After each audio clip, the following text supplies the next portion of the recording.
Misteri Penghuni Hutan Perak oleh Panda Parengkuan.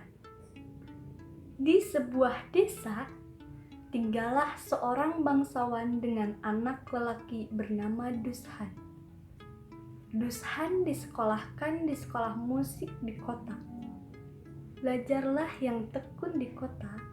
Setelah lulus, kembali lagi ke desa ini, pesan orang tuanya. Maka Dushan akhirnya pergi ke kota. Ia belajar bermain biola di sebuah sekolah musik ternama. Ia sangat berbakat dan selalu memainkan biolanya. Setiap hari ia bermain biola. Di saat sedang sedih, ia bermain biola sampai kesedihannya hilang.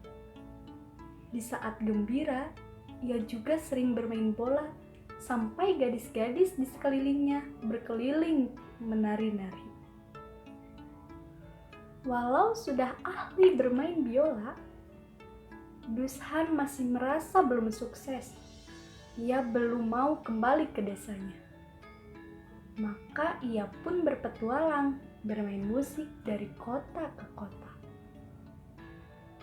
Suatu hari, ia bosan berada di kota yang bising. Maka Dushan pun pergi ke sebuah hutan di dekat desanya untuk menyepi. Ia melewati jalan setapak sambil mendengar suara burung-burung yang meretan. Tanpa terasa, malam pun tiba.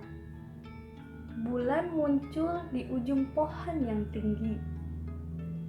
Di sekeliling Dushan hanya ada pohon-pohon tinggi. Baru saja Dushan ingin mencari tempat untuk beristirahat. Tiba-tiba terjadi sebuah keajaiban. Pohon-pohon di sekelilingnya berubah. Daun-daun pohon tinggi yang tadinya berupa bayangan, kini bersinar terang. Dahan-dahannya bercahaya bagai perak. Dushan lalu melihat ada cahaya api di kejauhan. Ia mendekat. Tampak ada gadis-gadis bergaun panjang menari mengelilingi api. Mereka bersayap. Dushan pun takut.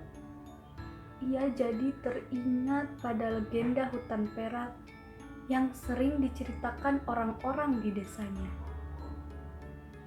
yaitu legenda tentang bidadari-bidadari penghuni hutan perak. Mereka berwajah cantik, namun menjadi kejam jika merasa diganggu oleh manusia. Dushan tak pernah membayangkan ia bisa tersesat ke dalam hutan perak. Dushan terus menatap para bidadari yang sedang menari di sekeliling api. Ia tidak berani mendekat lagi, namun ia terpesona dan tidak mau pergi. Akhirnya, ia duduk perlahan di bawah pohon oak dan menonton. Ia seperti tersihir dan menunggu apa yang terjadi. Para gadis penari bersayap itu tiba-tiba menjauh dari api unggun. Mereka menari di bawah sinar rembulan di dekat persembunyian Dushan. Dushan pun sangat terkejut saat mendengar betapa merdu suara mereka. Wah, Dushan berseru agar kencang. Seketika, para bidadari cantik berhenti bernyanyi. Udara di sekitar pun berputar karena kepakan panik sayap mereka. Para bidadari mencari pengganggu yang diam-diam masuk ke hutan mereka. Mereka pun akhirnya menemukan Dushan di bawah bayangan pohon oak. Mereka mendekat dengan mata menyala merah. Di saat itu juga, tiba-tiba Dushan tidak bisa bicara dan tidak bisa melihat lagi. Dushan merasa dirinya berada dalam kegelapan. Matanya tak bisa melihat apapun. Bibirnya pun tak bisa bergerak. Dushan pun hanya mengelurkan tangannya seperti meminta tolong dan meminta maaf kepada para bidadari. Namun kini, para bidadari sudah tidak memperhatikan dia lagi. Mereka sudah kembali menari dan menyanyi. Dushan pun mulai menangis. Tak ada yang bisa menolongnya untuk keluar dari kegelapan hutan itu. Tiba-tiba, Dushan teringat akan biolanya. Maka ia mulai duduk tegap dan memainkan biolanya.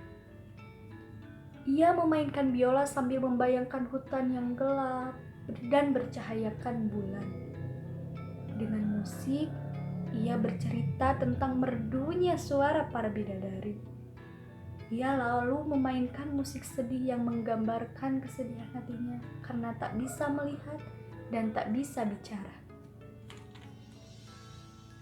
Para bidadari tiba-tiba berhenti menari dan mendengarkan lagu Dushan. Ketika Dushan berhenti memainkan biolanya, para bidadari seketika pergi berpencar. Mereka mencari daun-daun obat untuk mematahkan sihir mereka sendiri. Salah satu bidadari tampak mengusap ramuan daun pada mata Dushan. Ada pula bidadari yang memberinya minum air ramuan. Dushan akhirnya bisa melihat dan berbicara lagi. Para bidadari lalu membawa Dushan ke tempat tinggal mereka. Dushan pun diangkat menjadi kakak lelaki mereka. Setiap hari, Dushan mengiringi mereka menari dan menyanyi dengan musik dari biolanya. Beberapa waktu kemudian, Dushan kembali ke desanya. Kedua orang tuanya pun sangat senang karena Dushan sangat pandai bermain biola. Ia mengajari anak-anak desa untuk bermain musik. Penduduk desa pun kagum akan keberanian Dushan masuk ke dalam hutan dan kembali keluar dengan selamat. Dushan pun menyimpan rahasia tentang bidadari-bidadari hutan. Sesekali ia kembali ke hutan perak dan memainkan biola untuk teman-teman bidadari.